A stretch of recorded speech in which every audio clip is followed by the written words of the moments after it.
Hey, what's going on, everybody? It's Brandon. Welcome back to Marotta Media. And in today's review, I will be going over my thoughts on a movie that I have been looking forward to for over a year now, The Green Knight. I know that I'm a little late on this one because this movie's been out a while and I saw it almost a month ago, so I've kind of been slacking in reviewing it. But honestly, better late than never, and I really wanted to talk about this movie. And like I said, I've been looking forward to this movie for quite some time now. Like all of us, I heard about it over a year ago. And I finally saw it at the beginning of August, and I had quite an experience watching this film. And I will be getting into my extended thoughts of what I thought of the ending and my experience with it. So I will be getting into spoilers if you haven't seen this movie yet, but I'll be going over the simple things first. So The Green Knight tells the story of a young knight named Sir Gawain in King Arthur's court. And Gawain goes on a journey to meet the titular Green Knight after he challenged him 1 year prior. And that's basically the summed up version of this movie.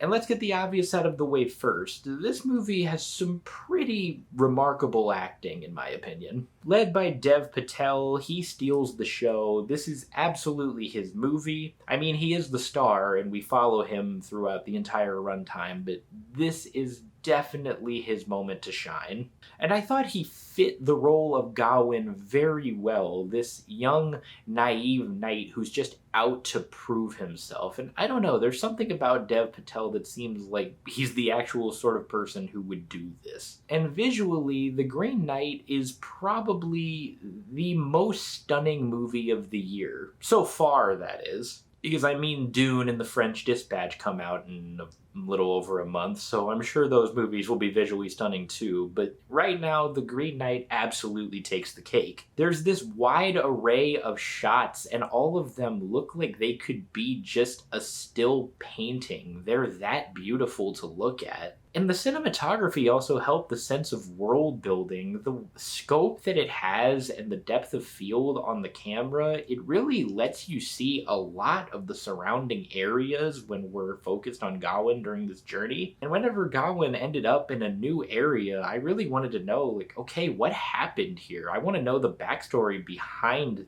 this backdrop. And even though it did take me a while to understand it, I really loved the presentation that this movie was going for. It really reminded me of movies like The Revenant due to the camera work and the settings, because there are a lot of shots in this movie that I can only assume were filmed using only natural lighting, which is what they did in The Revenant. And there are several legs to this journey, and each of them are presented with a title card. Basically, like it's beginning a new chapter. It's kind of like a story that you would read your kids at bedtime.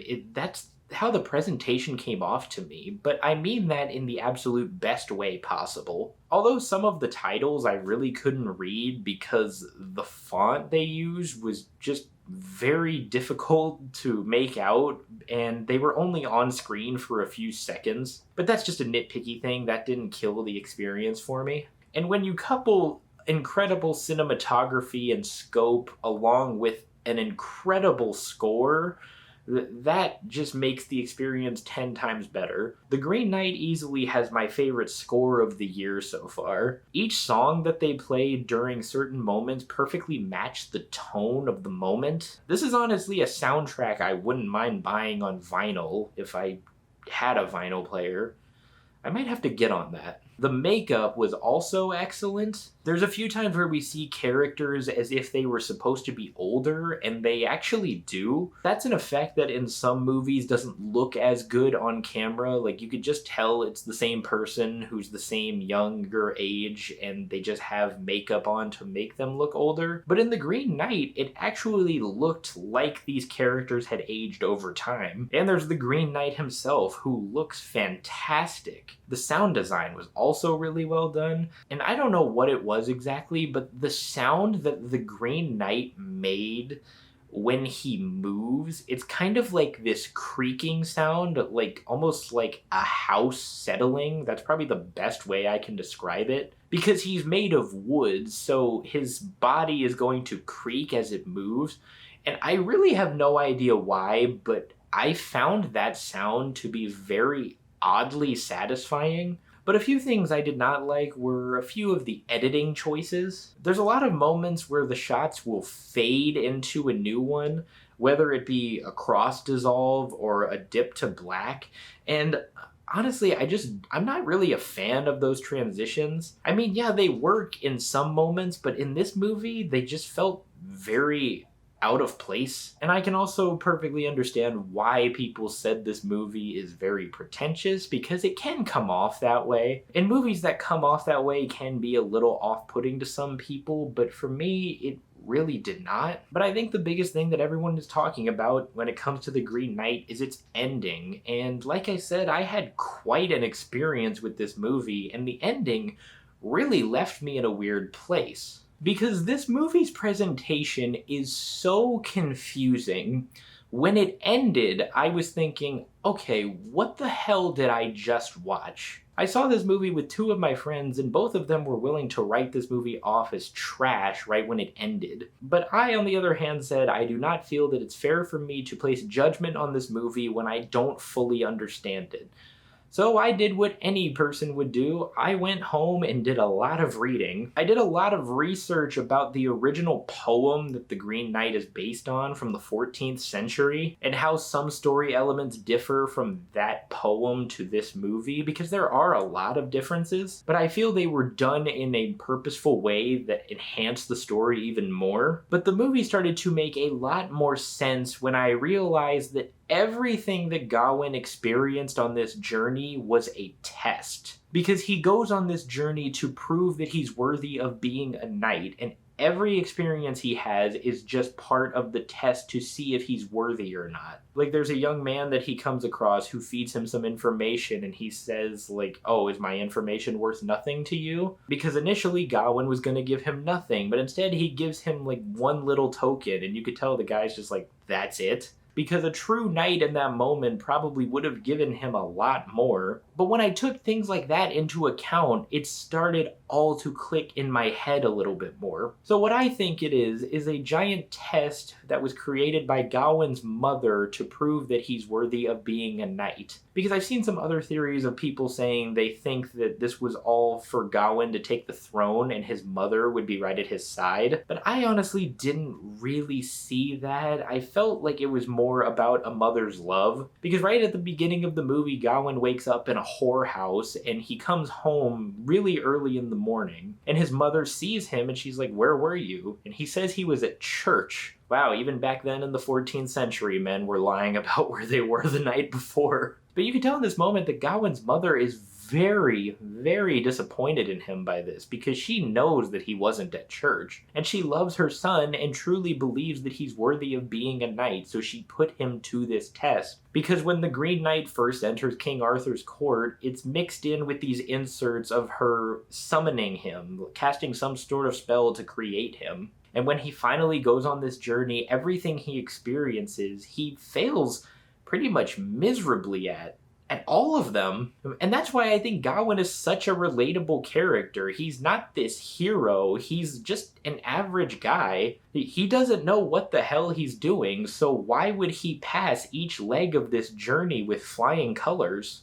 And that's where he realizes the ways of his mistakes when he finally reaches the Green Chapel. He waits until Christmas Day for the Green Knight to wake up for him to give him his blow back. And he was going to give him the same one, because remember, Gawain cut the Green Knight's head off, and now the Green Knight is going to do the same to him. But obviously Gawain is mortal, so when his head is off, he's dead. But before he went on the journey, his mother gave him this belt that she claims will keep him safe from everything. So this belt comes off as this sort of thing that will make him immortal. So when the Green Knight is about to cut Gawain's head off, he runs away. He says that he can't do this. So he runs away, goes back to Camelot, and eventually becomes king. And in this montage of him returning to Camelot, he has a child with his girlfriend Essel, played by Alicia Vikander. But Essel is kind of a bottom feeder in society. So when she gives birth to their child, Gawain takes it, and then he marries a much richer woman.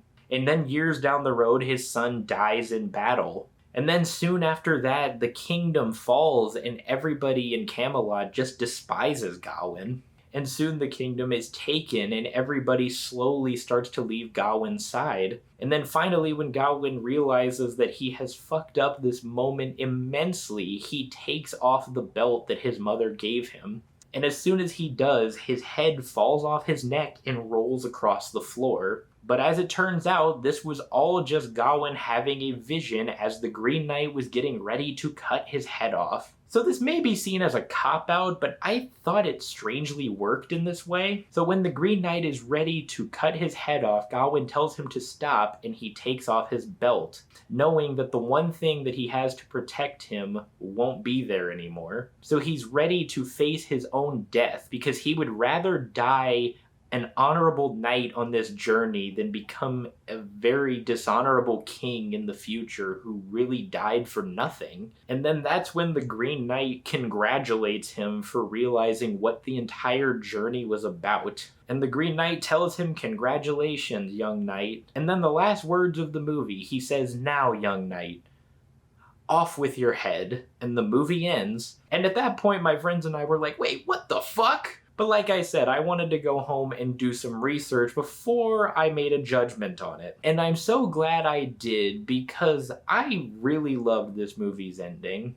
And honestly, the way I saw it, I don't think Gawain is actually dead. Because when the Green Knight said, "Off with your head," you obviously think that he's gonna kill him now, even though he passed the test. But he said it kind of sarcastically and with a smile on his face. So I think he meant that more in a facetious way. He's basically saying, "Off with your head," as in, off you go, get out of here, you did it. But I'm not a genius, people. I don't claim to know everything about movies. I don't know everything that a movie is trying to say, and I don't understand movies a lot. But that's the beauty of it. I love when movies are able to challenge me. And just because I don't get it in the moment doesn't necessarily make it a bad movie, because The Green Knight is most certainly not a bad movie. This movie is pretty remarkable. And once I did all that research, it made so much more sense, and the movie did not leave my mind for days afterwards. It was just such a grand experience, and honestly, I really want to go watch this movie again because I'm sure that it will be 10 times more enjoyable for me now that I realize what it was doing. And I'm so glad I ended up loving this movie because, as you can see, I ended up buying the Green Knight tabletop RPG. A24 makes some really cool shit, and I'm glad that they made that because I cannot wait to play it. I never really played D&D growing up, so I don't know what that's like, but I imagine that's what this game is like, and I really can't wait to play it. But if I ended up not liking this movie, then I probably wouldn't have ended up buying that game, so it's a win-win. But in the end, guys, The Green Knight is not a movie that everybody is going to enjoy. It can be very slow, it's very confusing, and it can come off rather pretentious in parts. But if you love Arthurian tales and medieval stories like this, then I think this movie is right up your alley. I really cannot wait to watch this movie again, and this is definitely a movie I want to show to some people too, to see what their thoughts are on it. And overall, I would give The Green Knight an 8 out of 10. Hey everybody, thank you so much for watching my review of The Green Knight. If you guys like this movie, then comment down below what your thoughts were on it. Did you think that the movie was really good after a first watch, or did you have to do some research like I did? But if you also thought this movie was just a pretentious pile of garbage, then let me know why you thought that down below in the comments too. I'd love to hear it. If you guys like this review, then be sure to hit that thumbs up, and do not forget to subscribe. If you want to see my past reviews, you know where to go. I'll link those right over here. Other than that, I hope you all have a tremendous rest of your day, and I will see you all next time.